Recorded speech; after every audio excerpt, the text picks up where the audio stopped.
gelmeye devam edecektir. Şu şekilde jantlı bir motorumuz geldi. Kablosu kopmuş. Şimdi bunun içinden, yani bu jantın içinden göbek motor nasıl çıkartılır? Size onu anlatacağım arkadaşlar. Bisiklete jantı söktünüz. Burada somunları, pulları göreceksiniz zaten. Mil üzerinde hiçbir şekilde somun, pul olmayacak. Bu şekilde. Yani şurada ruble grubu var, dişli. Onu sökmenize gerek yok. Bu şekilde geldi bana.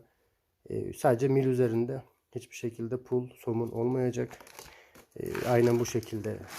Burasında da somun, pul olmayacak. Burası disk tarafı. Yani disk olabilir. Dediğim gibi disk, şuradaki ruble, dişli kısım olabiliyor. Onlarda problem yok. Motoru ayırmak için şu an benim anlattığım kısım.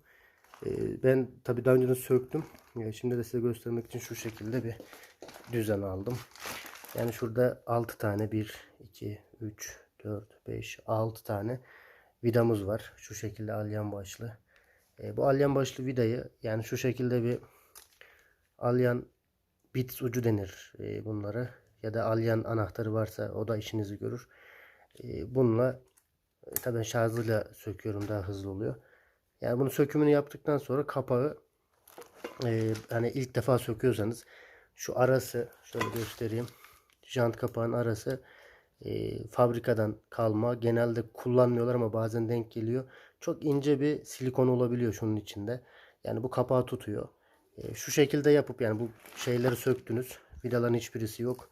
Şu şekilde yapıp şu altındaki milin şu uç kısmı yere gelecek şekilde, oraya da bir tahta tarzı bir şey olursa mile zarar gelmez.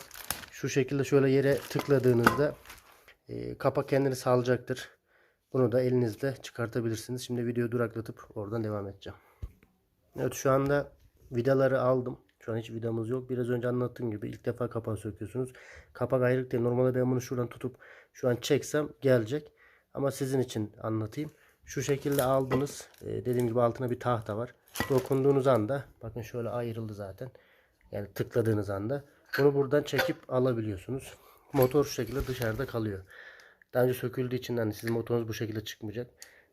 Motor kartı yerinde sabit olacak. Sensörleri yerinde takılı olacak falan, neyse. Motoru yerinden sökmek için tabi diğer tarafta somun vesaire yoktu. Bize engel olacak bir şey yoktu.